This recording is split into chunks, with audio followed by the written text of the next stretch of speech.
یہاں تک دوسرے رکوع کے ختم اور 20 آیتوں کے اختتام پر 3 ان گروہوں کا بیان مکمل ہو گیا جن کا میں نے ذکر کیا تھا.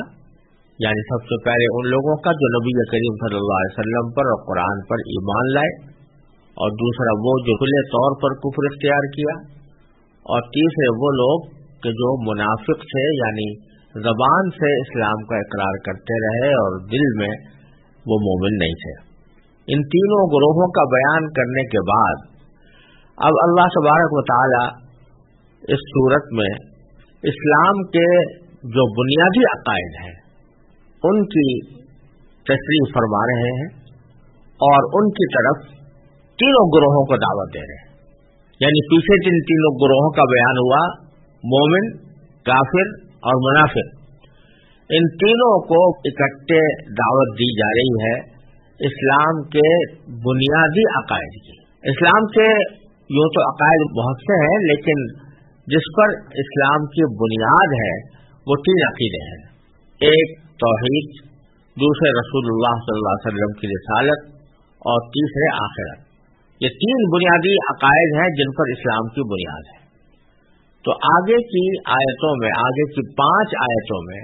اللہ تبارک و تعالی نے ان تینوں عقائد کا یکے بعد دیگرے بیان فرمایا ہے. پہلی 2 آیتوں میں توحید کا بیان ہے، دوسری 2 آیتوں میں اس کے بعد جو دوسری 2 آیتیں آ رہی ہیں ان میں نبی کریم صلی اللہ علیہ وسلم کی رسالت کا بیان ہے، اور پھر 5ویں آیت میں آخرت کا ذکر ہے. تو میں ان تینوں قسم کی آیتوں کو الگ الگ تلاوت کر کے، ان کا ترجمہ کر کے، ان کی مختصر تشریح پیش کرنے کی کوشش کروں گا. اللہ تبارک و تعالی اپنے رضا کے مطابق اس کی توفیق عطا فرمائے. باری تعالیٰ نے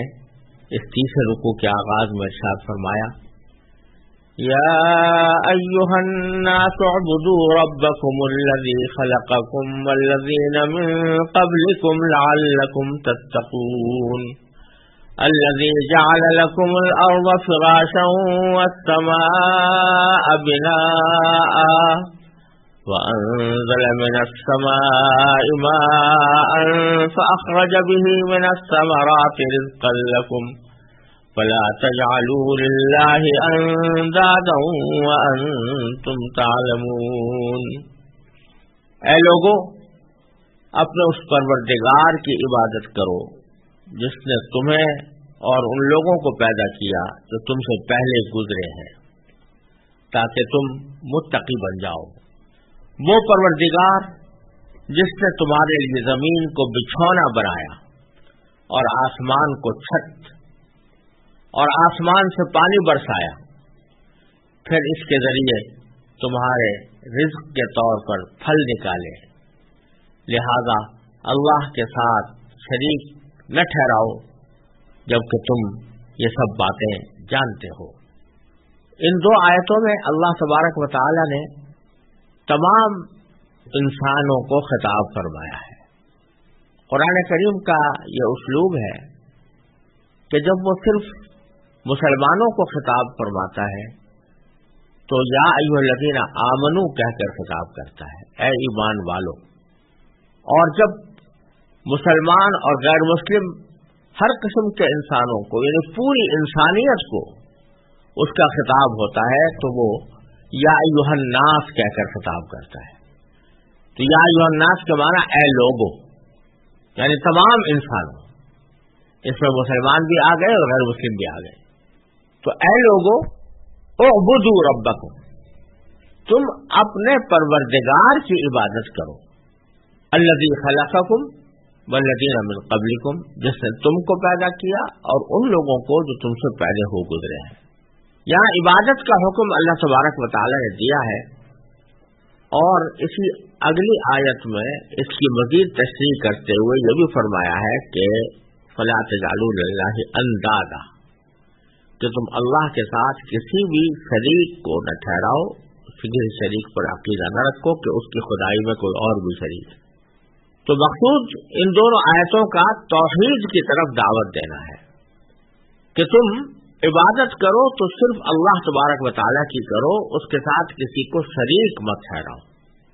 اور یہ اللہ تبارک و تعالیٰ کا قرآن کریم میں معجزانہ اسلوب ہے کہ بکثرت ایسا ہوتا ہے کہ باری تعالیٰ جس چیز کا حکم عطا فرماتے ہیں تو اس انداز سے عطا فرماتے ہیں کہ اس حکم کی دلیل بھی اسی میں پوشیدہ ہوتی. تو جب یہ کہا کہ اپنے پروردگار کی عبادت کرو جس نے تم کو پیدا کیا اور تم سے پہلے لوگوں کو پیدا کیا، تو در حقیقت یہ اس حکم کی ایک طرح سے دلیل بھی ہے. وہ اس طرح کہ مقصود تو اللہ تبارک و تعالیٰ کی عبادت کرنے کا حکم دے رہا تھا، تو اللہ تبارک و تعالیٰ اعبدوا اللہ بھی فرما سکتے تھے کہ اللہ کی عبادت کرو، لیکن لفظ استعمال کیا کہ اس ذات کی عبادت کرو جو تمہارے پالنے پوسنے والی ہے، جو تمہاری پروردگار ہے. تو اس لفظ کو استعمال کر کے اللہ تبارک و تعالیٰ نے اس حکم کی وجہ بھی بیان کر دی، اس کی دلیل بھی بیان کر دی، اور وہ یہ کہ در حقیقت عبادت کے لائق تو وہی ذات ہو سکتی ہے جس نے کہ تمہیں پیدا کیا، جس نے تمہیں پالا پوسا، جس نے تمہاری پرورش کی، جس نے تمہاری حاجتیں پوری کی،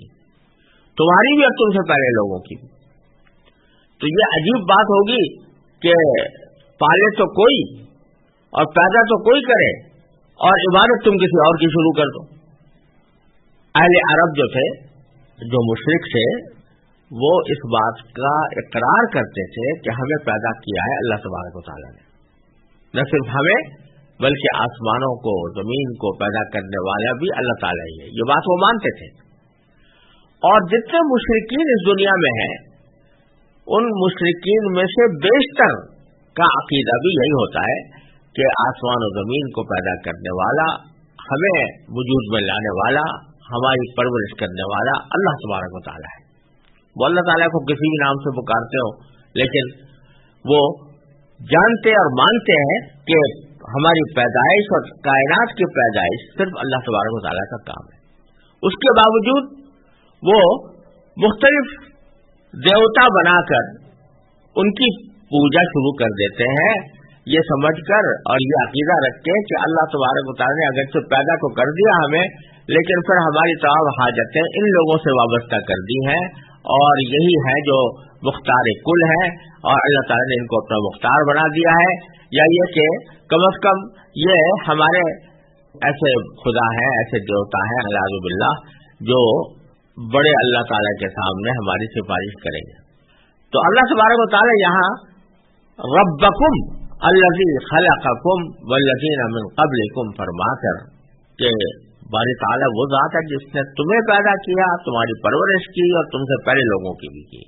یہ دلیل دے دی ہے اس بات کی کہ تمہیں کسی اور کی عبادت نہیں کرنی چاہیے، عبادت اسی کی کرنی چاہیے کہ جس نے تم کو پیدا کیا ہے، جو تمہاری پرورش کر رہا ہے. پھر یہ فرمایا کہ جس نے تم کو پیدا کیا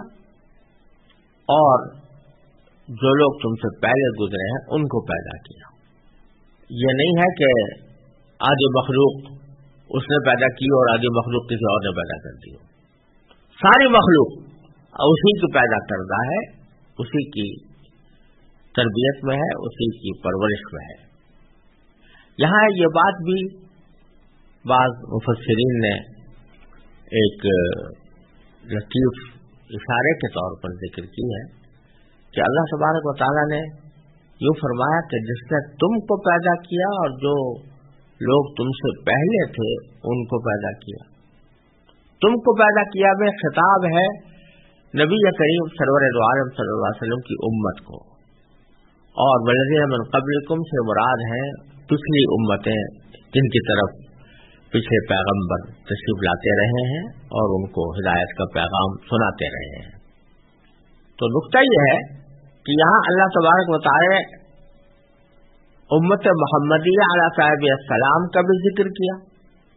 اور پچھلی جو امتیں گزری ہیں ان کا بھی ذکر فرمایا، لیکن یہ نہیں کہا کہ جو آنے والے ہیں ان کو بھی اللہ تعالی نے پیدا کیا. یا آنے والوں کا ذکر نہیں. آنے والوں کا ذکر اس لیے نہیں کہ والذین من قبلکم سے مراد تو پچھلی امتیں تھیں جو مختلف پیغمبروں کی پیروکار تھیں، اور الذی خلقکم میں خطاب ہے امت محمدیہ علیہ السلام کو، تو اشارہ اس طرف ہے کہ یہ امت قیامت تک باقی رہے گی، اور نبی کریم صلی اللہ علیہ وسلم آخری پیغمبر ہے، آخری نبی ہے، آپ کے بعد نہ کوئی نبی آنے والا ہے نہ کوئی نئی امت آنے والی ہے، تو یہ اشارہ اس کے اندر موجود ہے۔ اسی لیے فرمایا کہ جس نے تم کو، یعنی اے امت محمدیہ، تم کو پیدا کیا اور تم سے پہلے جو امتیں گزری ہیں ان کو پیدا کیا، اب آنے والی کوئی اور امت ہے ہی نہیں جس کا ذکر کیا جاتا، تو عبادت اس کی کرو، لعلکم تتقون۔ پھر یہ فرمایا کہ اگر تم عبادت کرو گے تو اس کا نتیجہ کیا ہوگا کہ تاکہ تم متقی بن جاؤ، اور متقی بننے ہی کے نتیجے میں اللہ تبارک و تعالیٰ کے انعامات سے تم سرفراز ہوگے۔ اور اس کا ایک لفظی ترجمہ بھی کیا جا سکتا ہے کہ تتقون کے اتقاء کے لفظی معنی ہوتے ہیں عربی زبان میں کسی چیز سے بچ جانا، تو لعلکم تتقون کا مطلب یہ ہوا کہ اللہ تبارک و تعالیٰ کی عبادت کرو تاکہ تم دوزخ سے بچ جاؤ، اللہ تعالیٰ کی ناراضگی سے بچ جاؤ، دوزخ کے عذاب سے بچ جاؤ، دوزخ کی آگ سے بچ جاؤ۔ اور اس معنی کا ایک قرینہ یہ ہے کہ اگلی آیتوں میں اللہ تبارک و تعالیٰ نے فرمایا فاتقوا النار التی وقودها الناس والحجارہ، وہاں بچنے کا ذکر ہے آگ سے، تو شاید یہاں پر بھی تتقون سے مراد آگ سے بچنا ہو، کہ اگر تم اللہ تعالیٰ کی عبادت کرو گے تنہا اسی کی کرو گے، وحدانیت کے اوپر اعتقاد کر کے کرو گے، تو پھر تمہارا اس کا نتیجہ یہ ہوگا کہ تم انشاءاللہ بچ جاؤ گے آگ سے، جہنم کے عذاب سے۔ پھر آگے اگلی آیت میں اللہ تبارک و تعالیٰ کی کچھ صفات بیان فرمائی گئی ہے جو نہ صرف اللہ تعالیٰ کے وجود پر دلالت کرتی ہیں بلکہ اللہ تعالیٰ کی وحدانیت پر بھی دلیل کے طور پر استعمال کی جا سکتی ہیں، اور ان سے اللہ تعالیٰ کی وحدانیت کا پتہ چلتا ہے۔ فرمایا الذی جعل لکم الارض فراشا، اللہ وہ ہے، یہ تمہارا پروردگار وہ ہے جس نے تمہارے لیے زمین کو بچھونا بنایا، زمین کو بچھونا بنایا، بچھونے کا لفظ استعمال کیا جس کے لیے عربی لفظ ہے فراش، تو معنی اس کے ایسے بستر کے ہوتے ہیں کہ جس کو انسان اپنے لیٹنے کے لیے بھی استعمال کر لے، بیٹھنے کے لیے بھی کر لے، اس کو فراش کہتے ہیں۔ تو زمین کو تمہارے لیے بچھونا بنایا، مانا اس کے یہ ہے کہ اس کو تمہارے لیے اتنی آرام دہ چیز بنا دیا کہ اگر تم چاہو تو اس کو اپنے سونے کے لیے بھی استعمال کر سکتے ہو، اگر چاہو تو بیٹھنے کے لیے بھی استعمال کر سکتے ہو، اور نہ اس کو اتنا سخت بنایا کہ تم اس پر کھڑے نہ ہو سکو، لیٹ نہ سکو، نہ اتنا نرم بنایا کہ تمہیں اس پر قرار حاصل نہ ہو، بلکہ دونوں کے درمیان اس کو اس طرح رکھا ہے کہ تمہارے لیے یہ قرار کی جگہ بن گئی ہے، اور اس کے بعض حصوں پر تم چلتے ہو، بعض حصوں پر تم سوتے ہو، بعض حصوں پر تم بیٹھتے ہو۔ یہ اس کام کے لیے اللہ تبارک و تعالی نے وضع فرمائی ہے، ورنہ پانی کے اوپر تم قرار حاصل نہیں کر سکتے، ہوا پر تم قرار حاصل نہیں کر سکتے، تو اللہ تبارک و تعالی نے زمین کو تمہارے لیے بچھونا بنا دیا۔ وَالسَّمَاءَ بِنَاءً، اور آسمان کو ایک چھت بنایا، یعنی جس طرح کسی مکان کی ایک چھت ہوتی ہے تو یہ پوری کائنات کی ایک چھت ہے آسمان، اور آسمان کے چھت ہونے کا مطلب یہ ہے کہ یہ پوری ہماری سامنے نظر آنے والی کائنات کو گھیرے ہوئے ہے، پورا آسمان سب کو گھیرے ہوئے ہے۔ آسمان کی حقیقت کیا ہے اور اس کو بعض جگہ 7 آسمانوں سے تعبیر کیا گیا ہے، اس کا کیا مطلب ہے، اس کی تفصیل انشاءاللہ آئندہ کسی آیت سے متعلق کی جائے گی، لیکن یہاں پر اشارہ اس طرف ہے کہ اللہ تعالیٰ نے آسمان کو تمہارے لیے ایک چھت بنا کر تمہارے لیے بہت سے فوائد کا ذریعہ قرار دیا ہے، اور یہ اللہ تعالیٰ کی نعمت ہے۔ وَأَنزَلَ مِنَ السَّمَاءِ مَاءً، اور تیسری صفت یہ بیان فرمائی کہ اللہ تبارک و تعالیٰ نے ہی آسمان سے پانی اتارا، فَأَخْرَجَ بِهِ مِنَ الثَّمَرَاتِ رِزْقًا لَكُمْ، تو اسی نے تمہارے لیے اس زمین سے پھل نکالے جو تمہارے لیے رزق کے کام آتے ہیں، جو تمہیں رزق کا فائدہ پہنچاتے ہیں۔ پہلی آیت میں اللہ تبارک و تعالی نے اپنی توحید کے ان دلائل کا ذکر فرمایا تھا یا ان علامتوں کا ذکر فرمایا تھا جو انسان کے اپنے وجود میں پائی جاتی ہیں، یعنی انسان کو پیدا کرنا، اور یہ ایسی چیز ہے کہ جس کے بارے میں کسی کو بھی شک نہیں ہو سکتا کہ میں نے خود اپنے آپ کو پیدا کیا ہے۔ تو پہلی آیت میں ذکر تھا انسان کے اپنے وجود میں پائی جانے والی توحید کی دلیل کا،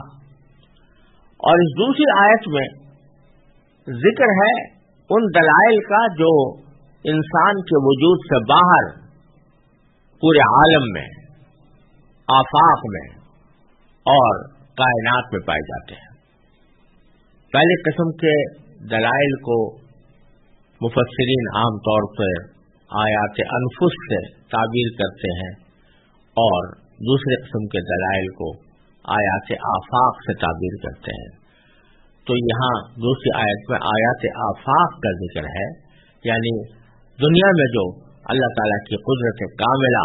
اور اس کی حکمت بالغہ اور اس کی وحدانیت کے دلائل بکھرے ہوئے ہیں، ان کی طرف اشارہ کیا گیا ہے کہ دیکھو، ایک طرف زمین کو دیکھو،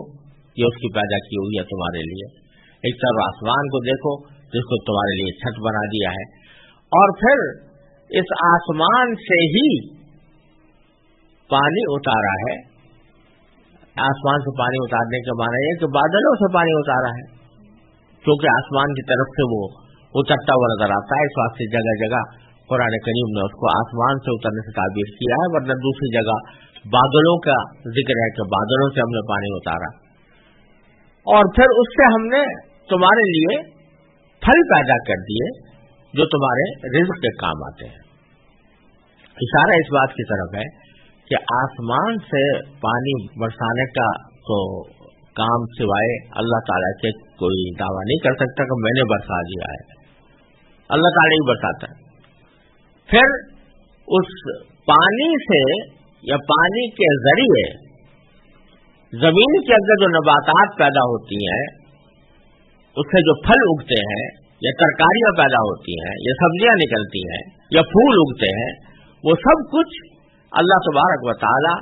اس پانی کو ایک سبب بنا کر زمین سے اگاتے ہیں۔ اس میں کوئی کہنے والا یہ کہہ سکتا ہے کہ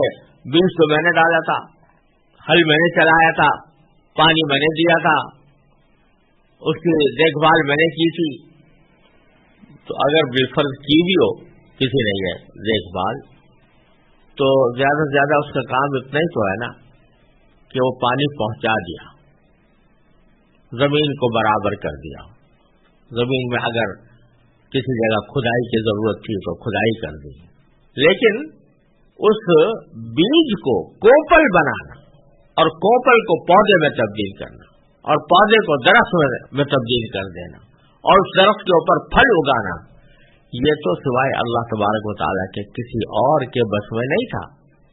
یہ اللہ تبارک و تعالیٰ نے کیا۔ فَأَخْرَجَ بِهِ مِنَ الثَّمَرَاتِ، تو اس نے تمہارے لیے پھل نکالے اس پانی کے ذریعے، رِزْقًا لَكُمْ، جو تمہارے لیے رزق کا کام دے۔ یہ سارا کام اللہ تبارک و تعالیٰ نے تمہارے لیے کیے ہوئے ہیں۔ فَلَا تَجْعَلُوا لِلَّهِ أَنْدَادًا، اب ان تمام باتوں پر اگر غور کرو، یعنی اپنی پیدائش پر، اپنے سے پہلوں کی پیدائش پر، زمین کی نعمتوں پر،